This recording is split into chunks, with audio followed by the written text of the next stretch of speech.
information au lieu de chercher à comprendre et connaître la personne.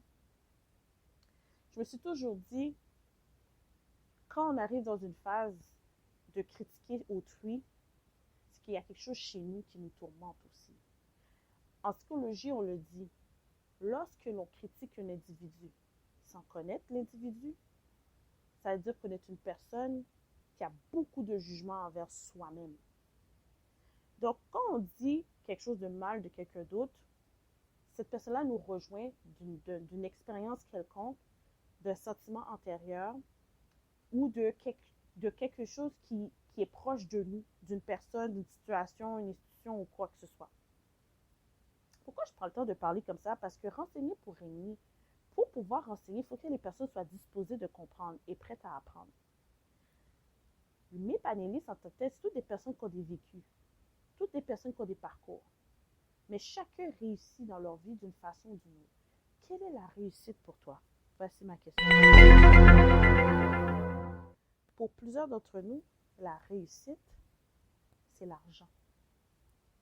Mais la classe sociale, la définition en sociocriminologie, en sociologie, en psychologie sociale, et je peux aller dans n'importe quelle sphère possible d'études académiques ou quoi que ce soit, je vous donne la définition de la classe sociale. La classe sociale est le processus de la production d'un individu qui a une conscience ou qui n'a pas de conscience de sa classe sociale.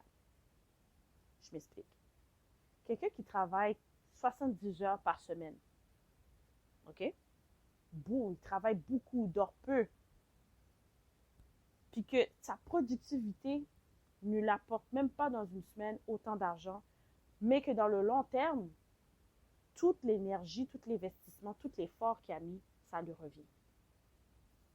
Tu as d'autres personnes, par contre, entre guillemets, lorsqu'on parle d'une personne pauvre, un prolétaire, quelqu'un qui est prolétaire, entre guillemets, pauvre,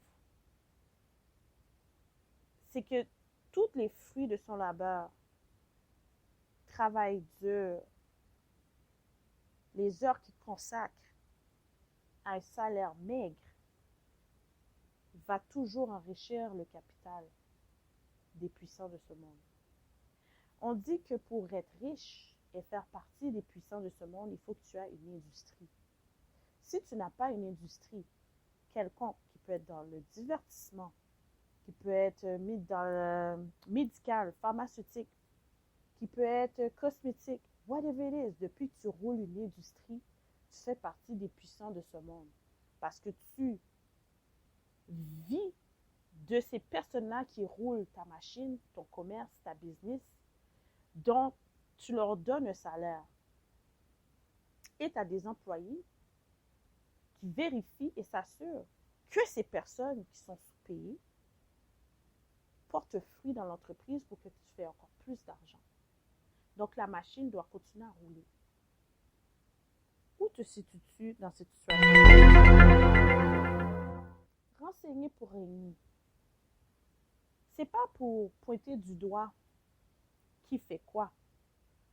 Renseigner pour régner, c'est voici qu'est-ce que vous avez besoin de savoir, puis comment vous pouvez l'utiliser dans votre vie quotidienne, dans votre milieu de travail, à la cour municipale, devant un policier, devant un huissier, devant un infirmier, une infirmière, un médecin, un professionnel de la santé, avec un citoyen qui connaît ses droits, devant un raciste. Je me répète. Devant un raciste, de savoir quoi dire, comment se comporter et quoi faire.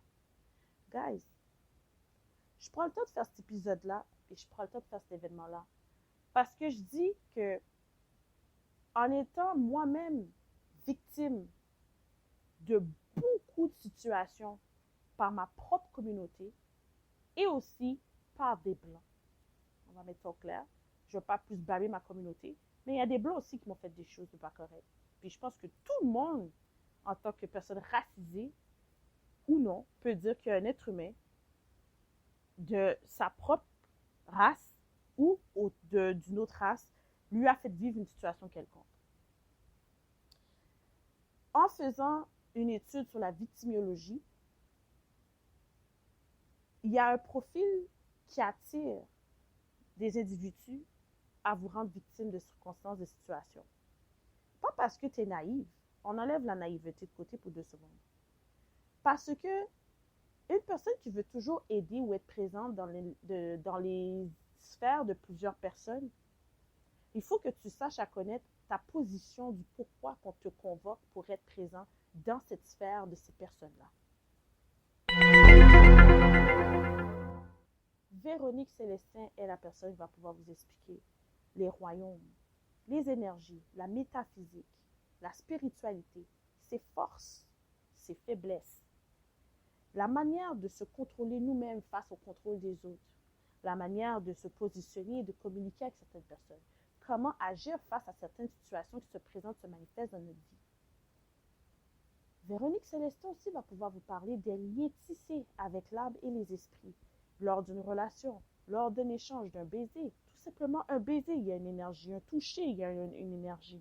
Vous pouvez écouter nos épisodes 64, 65, 66 que j'ai eu avec Véronique afin de pouvoir vous préparer à notre événement du 8 mars prochain, Renseigner pour régner. Il est temps qu'on cesse d'avoir peur et de se faire talonner. On vit dans une société qui est systémique, qui a été basée et faite ainsi pour que nous, les Noirs, nous progressions jamais. Saviez-vous que l'université, elle fait partie des élites de ce monde? Et dites-vous qu'ils n'ont aucune raison de promouvoir la race noire. Parce que pour eux, la race blanche, elle est supérieure que la race noire, malgré notre histoire. Je prends le temps de vous expliquer ceci, pas pour paraître plus intelligente que n'importe qui. Non, voici pourquoi j'ai mes panélistes. Parce que nous, on veut rendre une communauté intelligente, une communauté soudée, une communauté qui peut être individuelle, mais fonctionnelle. Parce que dans notre individualité que j'ai constatée dans la communauté, ça nous détruit et on devient de plus en plus démunis. Et c'est là que notre respect n'est pas reconnu dans les hautes sociétés et que c'est pour ça qu'on ne peut pas avoir un parti politique qui nous représente parce qu'on a pas d'union entre nous, trop de jalousie et d'envie par des questions et des réponses qui sont reliées dans vos histoires familiales et non sociétales. Parce que ta famille développe ton comportement et ton attitude dans l'éducation que tu as reçue. Par la suite, les circonstances de la vie, tu vas utiliser qu'est-ce que tes parents t'ont permis d'avoir comme connaissance. Et après, en vieillissant, tu vas apprendre par toi-même et te connaître davantage.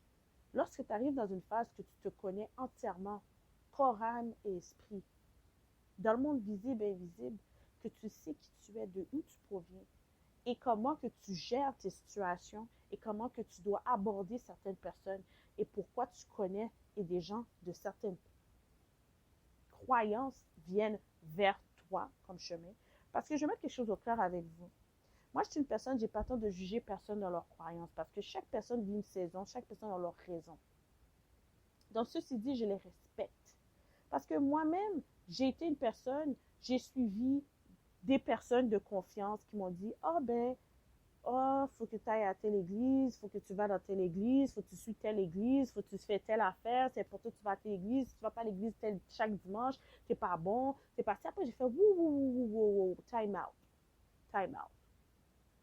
Parce que 2 choses me venaient à mon esprit.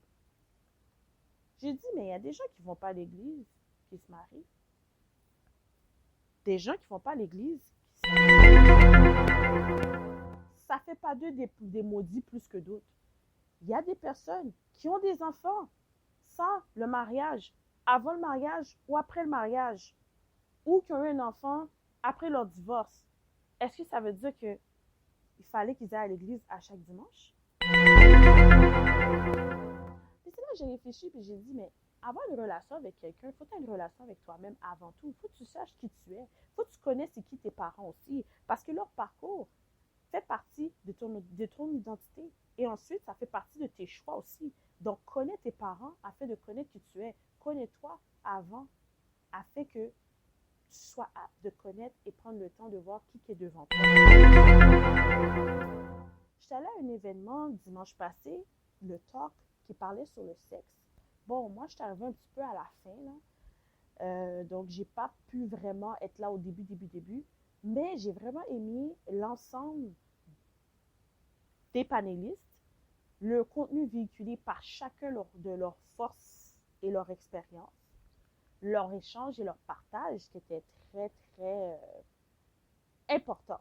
Pourquoi je dis important? C'est parce que tout dépendant de ton niveau de connaissance, ton niveau d'expérience, quand tu prends les formations de ces personnes-là qui sont en train de véhiculer du contenu, qui sont physiologiques, psychologiques, les personnes qui sont diplômées, qui ont de l'expérience, donc ils ont un encadrement professionnel qu'ils peuvent donner en retour à la communauté, ça t'apporte à réflexion puis te dire, hey, ma communauté a du potentiel. On dit que c'est dans les réunions qu'une communauté prend ses forces. Imaginez-vous que si eux, ils font ça chaque dimanche. Tu sais, tu vas à l'église le dimanche, puis là, après, tu vas dans une autre activité le dimanche qui est différent. Mais on continue à parler de Dieu, de la société, les échanges, dans le respect, dans l'échange, le partage aussi, sans, en tout cas, moi, de mon côté, j'avais pas le temps de critiquer qui que ce soit qui posait des questions ou qui avait un commentaire, une opinion. C'était pas la place pour ça. Parce que je dis que tout le monde avait une raison pourquoi ils étaient là aujourd'hui, parce qu'on avait une question spécifique plus importante que d'autres qu'on voulait avoir comme contenu sur le sexe. Véronique Célestin va parler du sexe. Orphanie avec son mari Kimia, de Les Poupées d'Or, vont parler de sexe aussi. Jean Gardy va parler de sexe aussi. Je vais parler de sexe aussi. Mais on a tout quelque chose qu'on va apporter de différent. Êtes-vous prêt à prendre des formations de différents niveaux de chacun d'entre nous? Parce que une chose qu'on oublie souvent, après de demander à Dieu, on dit souvent, aide-toi et le ciel t'aidera. Mais connais-toi avant. Les échecs qu'on a dans nos relations, c'est pas à cause que l'autre personne est la cause du pourquoi, parce que c'est nous qui permettons à cette personne-là de nous blesser. C'est nous qui permettons à cette personne-là de nous traiter de la sorte. On dit les gens qui blâment toujours autrui sont les plus pauvres de ce monde. Puis quand on dit pauvre, c'est pas pauvre seulement dans les poches ou de les poches, c'est pauvre d'esprit et leur âme est pauvre de paix. C'est tissé d'orgueil, c'est tissé de rancune, c'est tissé de vengeance, c'est tissé d'incompréhension. Quand tu ne comprends pas une situation qui t'arrive, tu dois t'asseoir et réfléchir pourquoi ça m'est arrivé. Qu'est-ce que j'ai fait? Qu'est-ce que j'ai dit? J'étais autour de qui à ce moment-là? OK? C'est les questions qu'on doit souvent se poser et se remettre en question.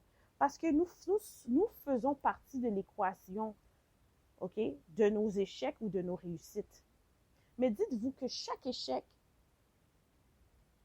nous amène une force intérieure à réussir dans d'autres sphères de notre vie.